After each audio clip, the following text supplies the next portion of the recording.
حضرت ابن عباس فرماتے ہیں رضی اللہ تعالی عنہ، کنت خلف النبی یوما صلی اللہ علیہ وسلم، ایک دن میں حضور کے پیچھے تھا۔ اب پیچھے ہونے سے کیا مراد ہے؟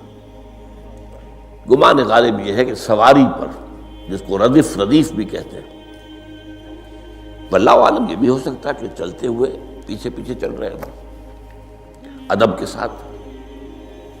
چچا زاد بھائی ہیں لیکن عمر میں تو بہت چھوٹے ہیں، نوجوان ہیں۔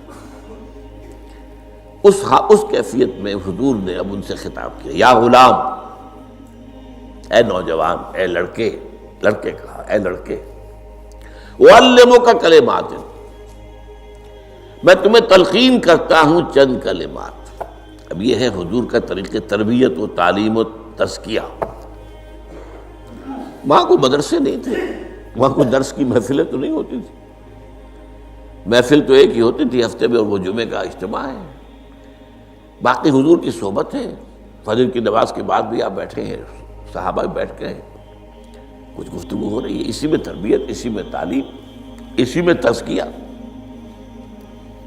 وہ علیحدہ ذکر کے حلقے جو ہے وہ ضربے مارنے کے لیے، یہ تو نہیں تھے، یہ تو بات کی ایجاد میں تو سب مانتے ہیں کہ یہ بات کی ایجاد ہے، یہ مسنون چیزیں نہیں۔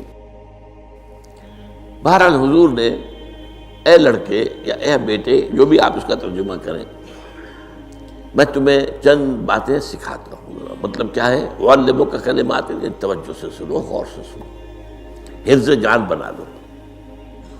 احفظ اللہ یحفظک، پہلا کلمہ، اللہ کی حفاظت کرو وہ تمہاری حفاظت کرے گا۔ اب اس سے مراد کیا ہے؟ عام طور پر سمجھا گیا ہے کہ اللہ کے احکام کی حفاظت کرو، کوئی حکم ٹوٹنے نہ پائے، وہ تمہاری حفاظت کرے گا۔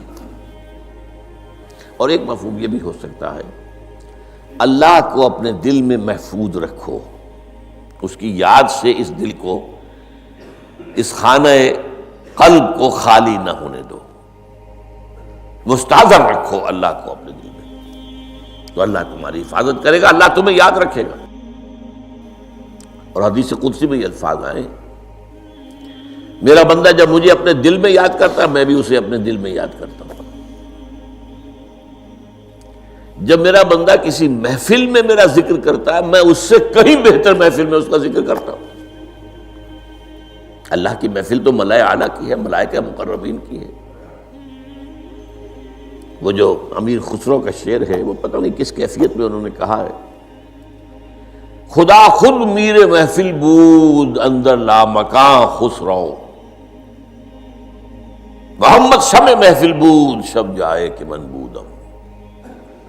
اے خسرو، رات میں جہاں تھا، وہ رات کوئی کیفیت تھی جو گزری ہے، وہ ایک لامکان کی محفل تھی۔ اب مکان نہیں ہے، لامکان ہے، مادی نہیں ہے وہ۔ اس کی محفل میں میر محفل اللہ تھا اور شمع محفل محمد تھے صلی اللہ علیہ وسلم۔ خدا خود میر محفل بود اندر لامکان خسرو، محمد شمع محفل بود شب جائے کہ من بودم۔ بہرحال اللہ کو تم اپنے دل میں مستحضر رکھو، اللہ تعالیٰ تمہیں بھی یاد رکھے گا۔ دوبارہ فرمایا، احفظ اللہ تجدہ امامک تجاہک، اللہ کو یاد رکھو تو اپنے سامنے موجود پاؤ گے، جب چاہو دعا کرو۔ وہ جو بات کہا ہے کہ دل میں ہے، جب چاہو مخاطب ہو جاؤ۔ دل کے آئینے میں ہے تصویر یار، جب ذرا گردن جھکائی دیکھ لی، کہیں دور تو نہیں، نحن اقرب الیہ من حبل الورید۔ تمہارے دل میں اللہ ہے تو کہاں جا رہے ہو اس کو ڈھونڈنے کے لیے؟ اپنے دل میں۔ وہ جو بے دل نے کہا ہے، ستم استگر ہوست کا شبد کہ بے سیر سر وہ سمندرا، تجھے غنچہ کم نہ دمیدہ در دل کشا بچمندرا۔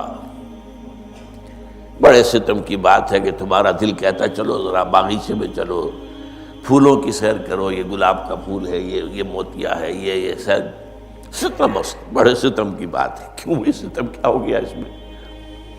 ستم است گر ہوست کشد، تمہاری خواہش تمہیں کھینچتی ہے کہ بے سیر سر و سمندرا، سر و سمن ذرا ان کی سیر کرنے کے لیے آؤ، تجھے غنچہ کم نظر، تو خود ایک غنچہ ہے، تو خود ایک پھول ہے، اللہ کا بنایا ہوا اشرف المخلوقات، وہ اشرف المخلوقات سے بڑا کوئی پھول ہو سکتا ہے؟